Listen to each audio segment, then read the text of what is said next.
எல்லாருக்கும் வணக்கம். இன்னைக்கு தீபாவளி பலகாரத்தில் அதிரசம் எப்படி செய்யலாம்னு பார்க்கலாம். வாங்க வீடியோக்குள்ள போகலாம். அதிரசம் செய்கிறதுக்கு 1 கிலோ பச்சரிசியை 2லேருந்து 3 மணி நேரம் நல்லா ஊற வச்சுக்கோங்க. அரிசி நல்லா ஊறிடுச்சு. இப்போ இந்த தண்ணியை வடிகட்டிட்டு ஒரு காட்டன் கிளாத்தில் இந்த அரிசியை அப்படியே போட்டு ஒரு 10 நிமிஷம் உலர்த்தி எடுத்துக்கலாம். நல்லா காயணும்னு அவசியம் இல்லை, ஏன்னா நம்மளுக்கு அதிரசத்துக்கு ஈரமாவு தான் தேவை. தண்ணி நல்லா வடிஞ்சிடுச்சு. இப்போ இந்த அரிசியை கொஞ்சம் கொஞ்சமாக மிக்ஸி ஜாரில் போட்டு நம்ம அரைச்சி எடுத்துக்கலாம். நல்லா பவுடர் பண்ணிக்கோங்க. இப்போ அரிசி மாவை சளிச்சு எடுத்துக்கலாம். சளிச்சதும் அதில் கொஞ்சமாக குருணை நிற்கும். அதையும் மிக்சியில் போட்டு நல்லா பவுடர் பண்ணிக்கோங்க. அதுக்கப்புறம் அதையும் சளிச்சுக்கோங்க. இந்த மாதிரி எல்லா அரிசியுமே சளிச்சு எடுத்துக்கலாம். இப்போ அதிரசத்துக்கு தேவையான அரிசி மாவு ரெடி ஆயிடுச்சு. நெக்ஸ்ட்டு பாகு செய்கிறதுக்கு ஒரு பாத்திரத்தில் 3/4 கிலோ வெல்லம் எடுத்துக்கோங்க. நம்ம 1 கிலோ அரிசிக்கு 3/4 கிலோ வெல்லம் எடுத்துக்கிறோம். அதில் ஒரு 1/2 டம்ளர் தண்ணி சேர்த்துக்கலாம். நல்லா இப்போ வெல்லத்தையும் தண்ணியும் நல்லா மிக்ஸ் பண்ணிக்கோங்க. வெல்லம் நல்லா கரைஞ்சி கொதிக்க விடுங்க. வெல்லம் நல்லா கொதிச்சதும் நம்ம பாகுபதம் பார்க்க ஆரம்பிச்சிடலாம். எப்பயுமே நம்ம அதிரசத்துக்கு இந்த பாகுபதம் தான் ரொம்ப முக்கியம். வெள்ளைப்பாகு கரெக்டான பதத்தில் இருக்கான்னு செக் பண்ணுறதுக்காக ஒரு பவுலில் கொஞ்சமாக தண்ணி எடுத்துக்கோங்க. அதில் கொஞ்சமாக பாகை விட்டு பாருங்கள். இந்த மாதிரி கையில் ஒட்டாமல் ஜெல்லி மாதிரி ரவுண்ட் ஷேப்பில் இந்த மாதிரி வரும். இது கரெக்டான ஸ்டேஜ். நம்ம இப்போ ஸ்டவ் ஆஃப் பண்ணிடலாம். இதில் ஒரு 6 ஏலக்காவை பொடிச்சு ஆட் பண்ணிக்கலாம். அதுக்கப்புறம் இது கூட 1 ஸ்பூன் நெய் ஆட் பண்ணிக்கலாம். இப்போ நல்லா மிக்ஸ் பண்ணிக்கோங்க. இப்போ இது கூட நம்ம பவுடர் பண்ணி வச்ச அரிசி மாவை கொஞ்சம் கொஞ்சமாக சேர்த்து நல்லா மிக்ஸ் பண்ணிகிட்டே இருங்க. இதை மாதிரி பொறுமையாக நல்லா மிக்ஸ் பண்ணிகிட்டே இருங்க.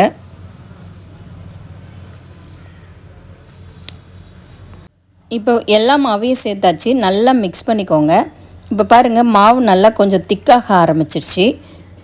பாவு நல்லா கரெக்டாக இருக்குது. இப்போ மாவுக்கு இது நல்லா கட்டி இல்லாமல் நல்லா மிக்ஸ் பண்ணிக்கோங்க.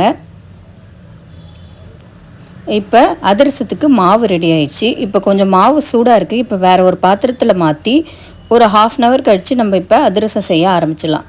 மேலே வேணும்னா உங்களுக்கு கொஞ்சமாக நெய்யோ இல்லை நல்லெண்ணெய்யோ தடவிக்கோங்க. கையில் ஒட்டாமல் வரும். அதிரசம் செய்கிறதுக்கு ஒரு வாழை இலையில் நம்ம செஞ்சு வச்ச மாவை ஒரு பால் சைஸ் செஞ்சு இந்த மாதிரி கையால் ரவுண்ட் ஷேப் தட்டிக்கோங்க.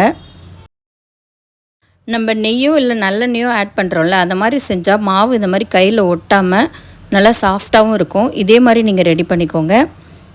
இப்போ எண்ணெய் ஒரு பக்கம் நல்லா காஞ்சிடுச்சு. நம்ம தட்டி வச்ச அதிரசத்தை அதில் போட்டு பொரித்து எடுத்துக்கலாம்.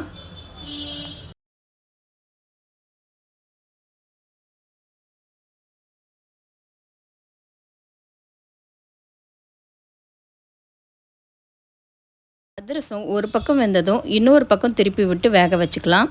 இப்போ 2 பக்கமுமே வெந்துடுச்சு. இந்த டைமில் இப்போ நம்ம அதிரசம் எடுத்துடலாம். அதிரசத்தில் இப்போ எண்ணெய் இருக்கும். அதை நம்ம இந்த மாதிரி ஒரு கரண்டியை வச்சு ப்ரெஸ் பண்ணால் அதில் இருக்க எண்ணெய் எல்லாமே வடிஞ்சிடும். இப்போ பாருங்கள், சூப்பராக அதிரசம் ரெடி ஆயிடுச்சு.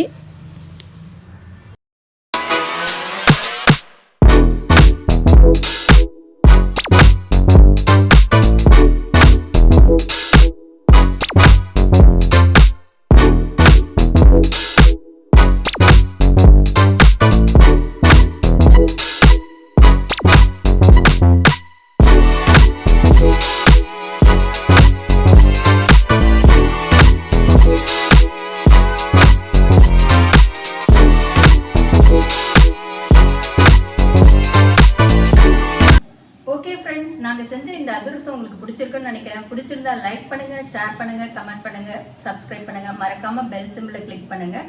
Thank you from snappy cooking family.